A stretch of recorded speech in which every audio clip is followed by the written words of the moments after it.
দেখছেন কলকাতা টিভি সংবাদ সারাদিন নিয়ে আপনাদের সঙ্গে রয়েছি ভাস্বতী। তৃণমূলে কোনো অন্তর্দ্বন্দ্ব নেই, নবীন প্রবীণ দ্বন্দ্বের জল্পনা ওড়ালেন অভিষেক।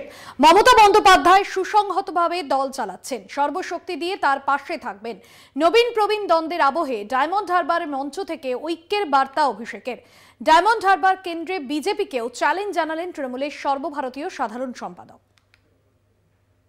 আমাকে যখন যে দায়িত্বে দল ব্যবহার করতে চাইবে, আমি দলের অনুগত সৈনিক হিসেবে আমার যতদিন প্রাণ আছে, গলা কেটে দিলেও আমি তৃণমূল কংগ্রেসের সাথে আছি এবং জয় বাংলা আমি যতদিন বাঁচব ততদিন বলবো। লোকসভা নির্বাচন আসন্ন, তার আগে তৃণমূলে নবীন প্রবীণ দ্বন্দ্ব নিয়ে জলঘোলা কম হয়নি। এই দ্বন্দ্বকে হাতিয়ার করে তৃণমূলের ভিত নড়াতে উদ্যত বিরোধীরা। এই ইস্যুতে শাসক বিরোধীর দড়ি টানাটানির মাঝেই নিজের অবস্থান স্পষ্ট করলেন অভিষেক বন্দ্যোপাধ্যায়। নিজের লোকসভা কেন্দ্রে দাঁড়িয়ে ঐক্যের বার্তা দিলেন তৃণমূলের সেনাপতি। বলছি, তৃণমূল মমতা বন্দ্যোপাধ্যায়ের নেতৃত্বে ঐক্যবদ্ধ, কোথাও কোনো দ্বন্দ্বের জায়গা নেই। দল আমাকে যে সুযোগ দিয়েছে, যে দায়ভার দিয়েছে আমি পালন করেছি, কিন্তু মমতা বন্দ্যোপাধ্যায় অত্যন্ত সুসংগঠিতভাবে দল চালাচ্ছেন। আমার যতটুকু সামর্থ্য রয়েছে, আমার যতটুকু এখতিয়ার রয়েছে, আমার যতটুকু ক্ষমতা রয়েছে, সাংগঠনিক শক্তি রয়েছে, আমি সব দিয়ে মমতা বন্দ্যোপাধ্যায়ের পাশে দাঁড়াবো। নবীন প্রবীণ দ্বন্দ্বের তত্ত্ব ওড়ালেও রাজনৈতিক নেতাদের কর্মক্ষমতা নিয়ে ফের প্রশ্ন তুলেছেন অভিষেক। বেশ কিছুদিন পর প্রকাশ্যে এসে বয়সের প্রশ্নে আগের অবস্থানেই অনড় অভিষেক। পৈলানে বার্ধক্য ভাতা প্রদান অনুষ্ঠানের মঞ্চ থেকে অভিষেকের গলায় তাৎপর্যপূর্ণ ইঙ্গিত। হ্যাঁ, আমি বলেছি যে বয়স হলে কর্মক্ষমতা কমে। আমি 2 মাস 2.5 মাস রাস্তায় ছিলাম, নবজোয়ার করেছি। আমার বয়স ছিল 36।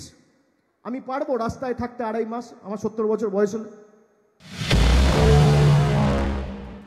দলের নির্দেশেই কাজ করবেন, কিন্তু ডায়মন্ড হারবারই তার অগ্রাধিকার।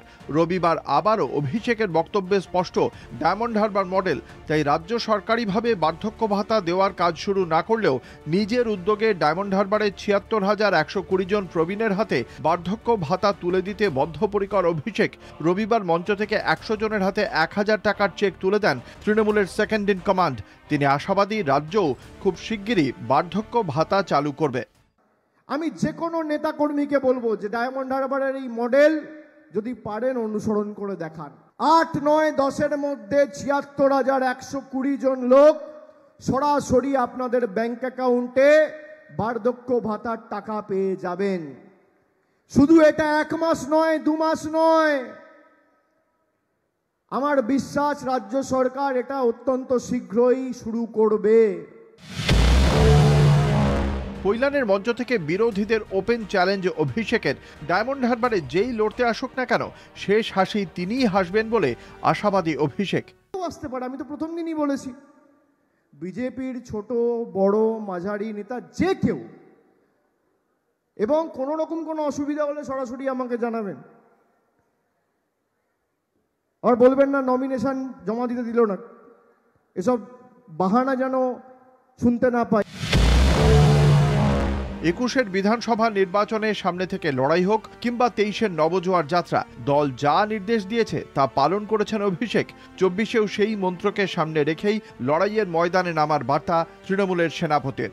পৈলান থেকে ক্যামেরায় সৌমেন মুখোপাধ্যায়ের সঙ্গে দেবজ্যোতি ঘোষ ও জয়দীপ হালদারের রিপোর্ট, কলকাতা টিভি।